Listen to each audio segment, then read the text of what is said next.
Hi, I'm Charlie Spencer and this is the basics of wine tasting. First thing you need is some wine in a glass.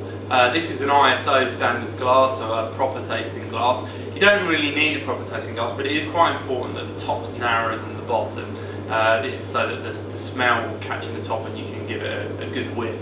Technically on wine tasting you've got to talk about the appearance. It may not be that important to you if you know, just as a consumer for enjoyment, but it has some value. So you tilt the glass like this against a white background. I've got a white table here, or you could use a piece of white paper, and you're just looking at how intense it is, the middle versus the edge, how watery the edge is, and that can give an indication of a lot of things like age.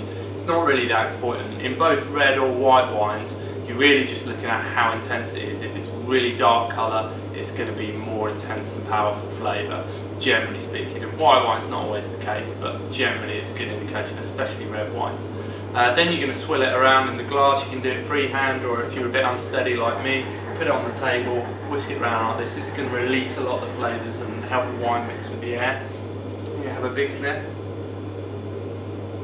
And then you're going to be common that you want to think about what you smell in there. It's very hard to do first of all. It can be something you learn, but you're looking for the fruit content and any other characteristics you get. So with this, I'm getting a lot of blackcurrant. That's because it's a Cabernet Sauvignon, and it's quite common with that sort of wine. But you could also be looking.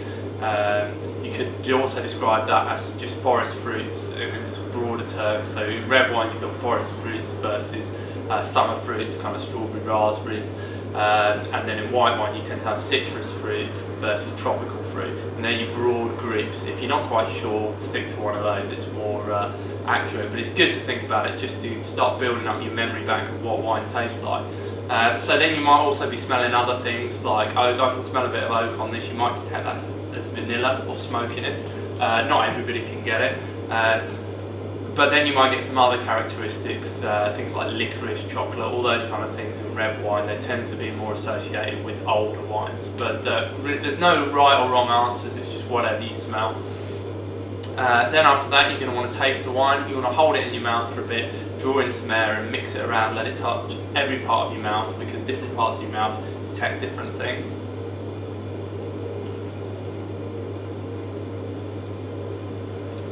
And you can either spit out the wine or swallow it.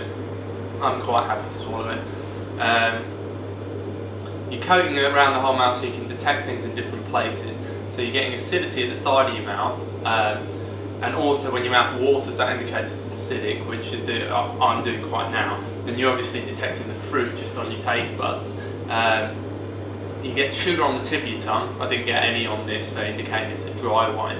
And then you get tannin around your gums. I'm not really going to talk about tannin now because it's more of an advanced thing, but it's a big part of red wine tasting. But really I'm mainly concentrating on the fruit, the structures, so the acidity and the balance of the wine. Now this has got a lot of fruit, again a lot of blackcurrant in this wine. It's also quite acidic. I can't really tell at the side of my mouth at the start, but I can really tell because my mouth's watering afterwards. But it's not unpleasant, so I would say that this wine is balanced. A wine with strong acidity needs strong fruit to carry it. The wine has to be balanced. Also sugar can balance acidity, so sweet wines, white wines can be very acidic as well and not necessarily taste acidic. Then you worry about the finish, the finish just simply means how long is it going on for. And this is going on for quite a while, so I'd probably say it's a medium to long finish, indicating that it's quite a good wine. The other thing is the weight of the wine in your mouth, whether it's more like water or milk, so that's light-bodied or full-bodied. This is probably medium to full-bodied. Again, you reserve the full-bodied for those that are really, really strong. And that's the basics of wine. At the end of the day, it's whether you like it or not, but if you start to think about wine a little bit more when you taste it, then you can work out what you like and what you don't, and hopefully buy a bit more effectively and end up drinking more of what you like. Okay, cheers.